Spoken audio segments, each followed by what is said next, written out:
I was lying on a hospital bed, tubes everywhere, unable to move, but I was not there really. I was floating in space, hovering in peace and joy. I was almost home. Not the home where my body lives, the home my soul and spirit have known and loved all my life. The home that is truly in my heart, even though I have had to take on the density of form. I was born without the veil of illusion firmly across my eyes. Kind of slipped a bit during birth and stayed that way. So I see two worlds. That's just my unique quirk, my gift actually. The nurse was shaking my shoulder. "Wake up, Tanya, you need to wake up now." Then there were two nurses, one a male and a female. I could hear them, but it was like I was listening from a distant place. They were being very insistent, and I remember feeling agitated, kind of angered by it. I snapped back into my body and I felt intense pain, like I had been hit by a truck, and the words, "Oh hell no, nope, no thank you," flashed across my mind, and I slipped out again into happy land. In that moment, I knew I didn't want to come back into matter, into form. I always lived part-time, even if it was a dual existence, in that place, and I was in peace there. I got to be with the angels there, in that place where we are one and the same. Life is harsh. It's like wading through mud, I thought to myself. Then another voice came through into the silent space of peace. "Mum, it's me, Jessica. You really have to wake up now." The nurses were very smart. They know from experience, I am sure, that love is a beacon that will bring people back. Suddenly, instantaneously, I was back in my body, intense pain and all, fighting with every ounce of energy I had to let my daughter know I was there. I was okay. All I could really do was flicker my eyes and moan a bit, but that was enough. Then my daughter, with her usual sense of humour, God bless her for that, said, "Do you mind if I take a photo of you to show Matt, her partner?"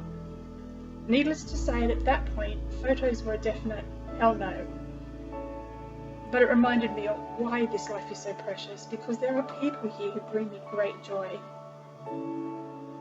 I had a heart attack, and after 2 failed procedures, had to undergo bypass surgery. I know that I was close to making the choice to not come back after the surgery. I didn't see a light or a tunnel, but I knew where I was. It's a real place. It's where we go in the moments prior to leaving this life. The point where we still have a choice. So what did I learn through this experience? Interestingly, one of my unique quirks or gifts has always been closely aligned with death. For some, a taboo subject, a scary subject perhaps. But I have psychic awareness since childhood, and I have seen things that defy explanation. I have seen the soul ascend into the heavens as a brilliant light at a funeral, rising up from the gravesite into the sky and hovering for a few moments until it faded away.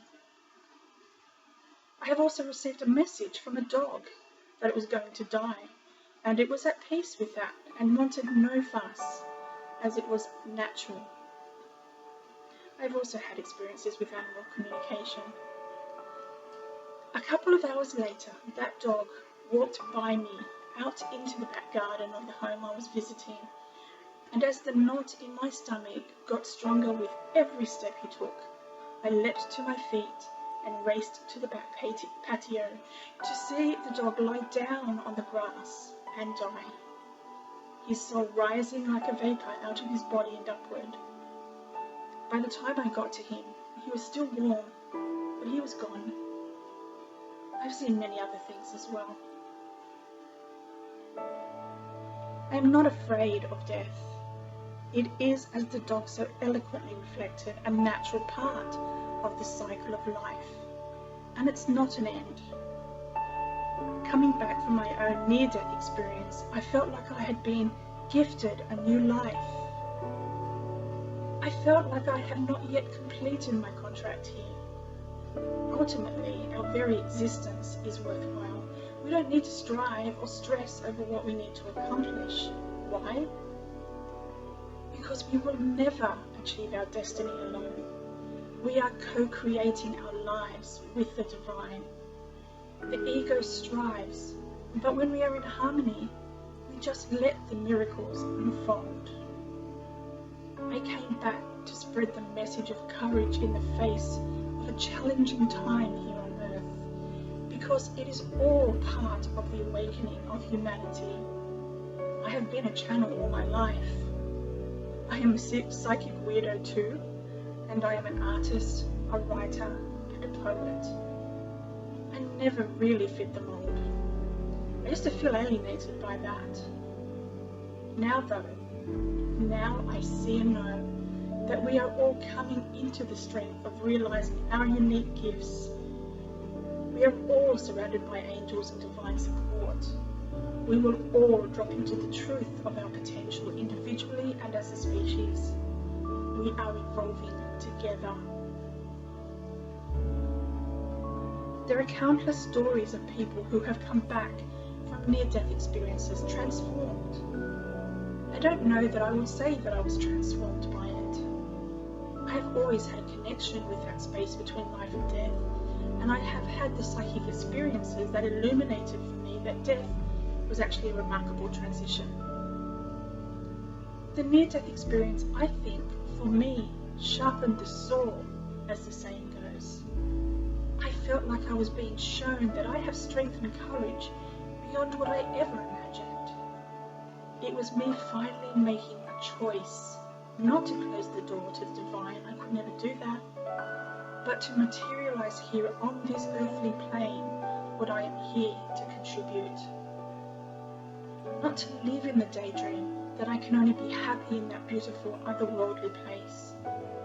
I chose form for a reason, and with my angels and spiritual team guiding me and paving the way, my path is clear.